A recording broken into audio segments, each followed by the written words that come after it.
చిత్రసేనుడు అరణ్యవాస సమయంలో ఒకసారి ధర్మరాజు యజ్ఞదీక్షలో ఉండగా దుర్యోధనుడిని అతని భార్యలతో సహా గంధర్వులు బంధించి తీసుకుని పోజొచ్చిరి.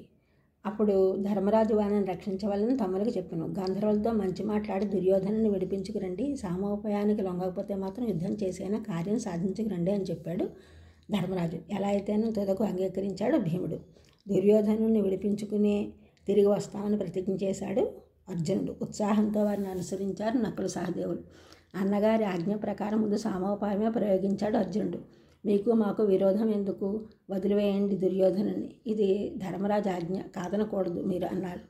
ధర్మరాజు అయితేనే మాకు మీద ప్రభువా అన్నారు గంధర్వులు. ఆయన ఆజ్ఞ మాకేమిటి, మేమెందుకు పాటించాలి, ఆజ్ఞాపించడానికైనా శాసించడానికైనా మాకు ఒకడే అధికారి, ఆయనే దేవేంద్రుడు, ఆయన తప్పించి ఎవరిని లక్ష్య పెట్టం మేము అన్నారు గంధర్వులు. అయితే మా తప్పు లేదు కానీ గాంధీవం సారించాడు అర్జునుడు. సామోపాయంతో ఎలాగో దారికి వచ్చేట్లేరు మీరు, సరే యుద్ధం చేసే దుర్యోధనుని విడిపించుకు వెళ్తామన్నారు పాండవులు.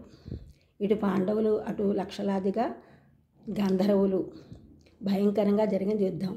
ఇంకా మాయాబలమే శరణ్యం అనుకున్నాడు గంధర్వరాజు చిత్రసేనుడు. కనపడకుండానే మేఘం ఉరిమినట్టు ఉరిమాడు.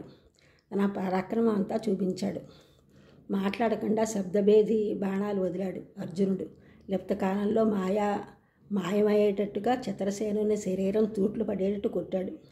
లొంగిపోయాడు చిత్రసేనుడు. చిత్రసేనుడు ఆకాశం నుండి దిగి వచ్చి అర్జునుడి ముందు నిలబడ్డాడు. తీరా చూస్తే చిత్రసేనుడు అర్జునుడి స్నేహితుడే. ఎత్తిన ధనుసు దించేశాడు అర్జునుడు. నువ్వే నా నేస్తం, ఎవరో అనుకున్నాను అన్నాడు అర్జునుడు. అయితే మాతో నీకు విరోధం ఏమిటి, వదిలిపెట్టే దుర్యోధనుడు అన్నాడు.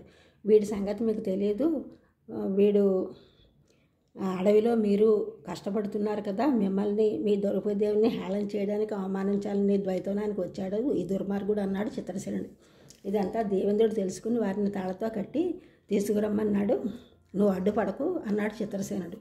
అది కాదు నేస్తం, మా సోదరుడు ధర్మరాజు వాళ్ళని వదిలేయమన్నాడు, వదిలేస్తే సంతోషిస్తాడు, నువ్వు వచ్చి ధర్మరాజుకు చెప్పు అన్నాడు అర్జునుడు. చిత్రసేనుడిని తీసుకుని వెళ్ళాడు ధర్మరాజు వద్దకు. స్నేహపూర్వకంగా చిత్రసేనుడిని సన్మానించాడు ధర్మరాజు. ఇంకా నయమైంది, మా దుర్యోధనుడిని ఏమీ చేయలేదు, చావకుండా బతికాడు, ఇతడు నా తమ్ముడు, తప్పు చేశాడే అనుకోండి, మా మొహం చూసి వదిలేయండి అని ప్రార్థించాడు. కాదనలేకపోయాడు చిత్రసేనుడు. దుర్యోధనుడిని విడిచిపెట్టేశాడు. తన పరివారంతో సహా పాండవుల వద్దకు సెలవు తీసుకుని ఇంద్రలోకం వెళ్ళిపోయాడు చిత్రసేనుడు.